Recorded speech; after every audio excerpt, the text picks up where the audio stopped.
42번째 토라 포션 피나스. 민수기 25장 10절에서 30장 1절 말씀, 열왕기상 18장 46절에서 19장 21절 말씀, 요한복음 2장 12절에서 25절 말씀입니다.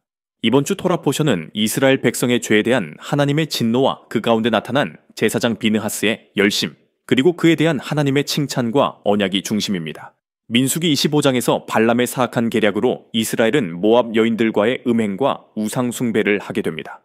이로 인해 하나님의 진노가 임하고 전염병이 퍼져 많은 이스라엘 백성들이 죽습니다. 시므온 지파의 시므리가 미디안 여인 고스비를 데리고 자신의 장막으로 데려가 음행하자 아론의 손자 엘르아살의 아들 비느하스가 가서 음행하는 두 남녀를 창으로 찔러 죽입니다. 하나님께서는 그를 칭찬하시고 비느하스에게 영원한 제사장 언약을 약속하십니다. 비느하스에게는 하나님의 거룩함을 지키려는 열심이 있었습니다.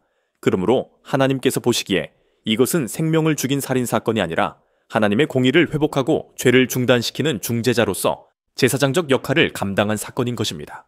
그 결과 하나님의 진노가 멈추고 수많은 백성들이 죽음을 면하게 됩니다. 민수기 25장 11절에서 13절 말씀입니다.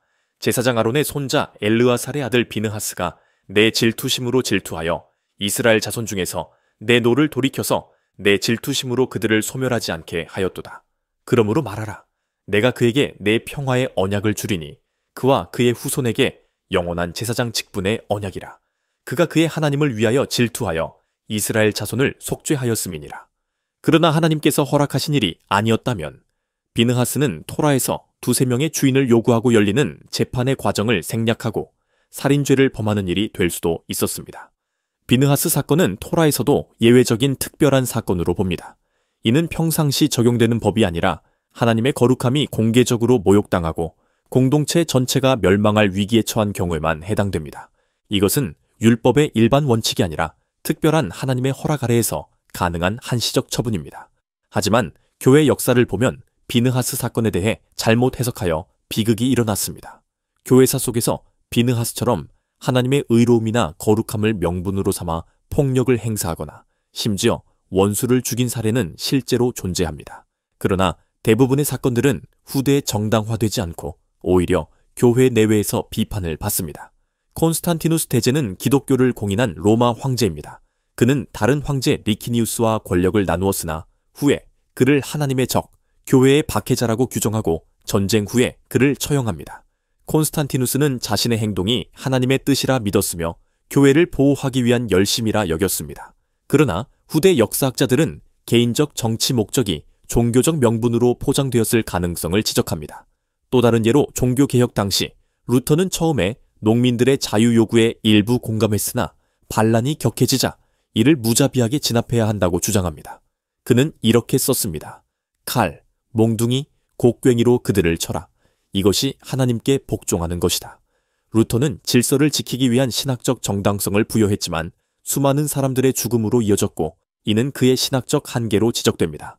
또한 장로교단의 창시자장 칼뱅은 이단으로 간주된 의사 겸 신학자 미겔 세르베투스를 이단 재판을 통해 화형시킵니다.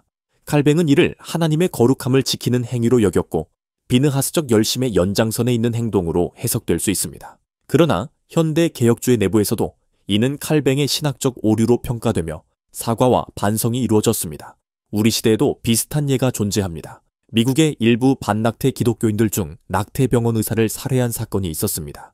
이것은 자신을 하나님의 도구로 착각하고 비느하스처럼 행동한 사례입니다. 실제로 비느하스 제사단이라는 극우 집단이 생겨 동성애자, 낙태 의사 등을 죽이는 것을 거룩한 사명으로 주장하는 사례도 있습니다. 비느하스는 하나님의 특별한 계시와 임재 아래 있었던 예외적 인물입니다. 그의 행동을 현대에 모방하거나 적용하는 것은 극히 위험하며 거의 모든 경우 왜곡된 열심에서 나온 폭력입니다. 메시아 예수와는 심판자가 아닌 대속자요, 중보자요, 화평케 하는 자로 오셨습니다. 죄를 묵과하거나 동조하지 않고 공동체 안에서 거룩함을 지키려는 영적 책임감은 오늘날에도 필요합니다. 하지만 다만 방법은 심판이 아니라 권면, 회개, 기도, 사랑의 진리 말하기로 바뀌어야 합니다. 왜냐하면 재판권, 심판권은 하나님의 전유물이기 때문입니다. 로마서 12장 19절 말씀입니다.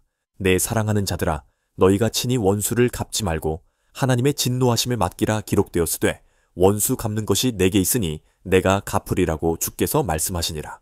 유다서 22절에서 23절 말씀입니다. 어떤 의심하는 자들을 긍휼히 여기라. 또 어떤 자를 불에서 끌어내어 구원하라. 또 어떤 자를 그 육체로 더럽힌 옷까지도 미워하되 두려움으로 긍휼히 여기라. 신약에서도 하나님의 열심이라는 개념은 존재하지만 예수님의 공생애에서 그 표현은 파괴가 아니라 정화와 회복으로 나타납니다.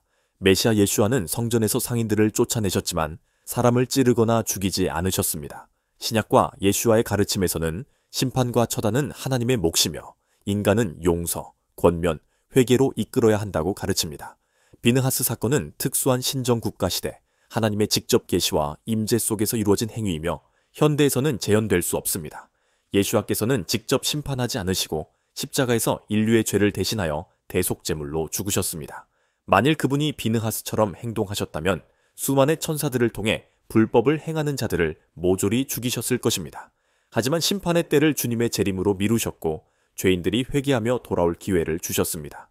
우리 가운데 신앙적 대립이 있을 때 우리는 자신의 주장만을 하는 것이 아니라 하나님의 말씀을 기준으로 생각하고 행동해야 합니다. 예수와께서 제자들에게 말씀하셨습니다. 나를 따라오려고 하거든 먼저 너 자신을 부인하고 너의 십자가를 지고 나를 따르라. 우리가 하나님의 뜻을 따르기 위해서는 내 자신을 먼저 부인해야 합니다. 왜냐하면 내 안에는 선악과가 존재합니다. 선악과는 내 자신이 선과 악을, 즉 옳고 그름을 판단하는 기준이 된다는 것입니다.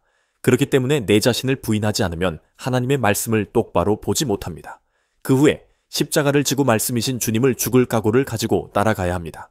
십자가를 진다는 것은 예수님 당시에 흔한 광경이었습니다. 죄인들이 죽음의 장소에 가기 전에 자기의 십자가를 지고 갔습니다. 결과적으로 자기 부인은 자기 죽음으로 이어집니다. 비느하스가 사형 집행을 한 것은 제사장의 임무를 한 것입니다.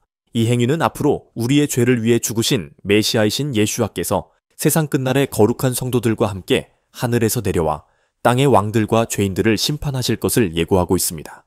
이때까지 우리는 죄인들이 회개할 때까지 중보하며 기다리는 것이지 그들을 심판해서는 안 됩니다.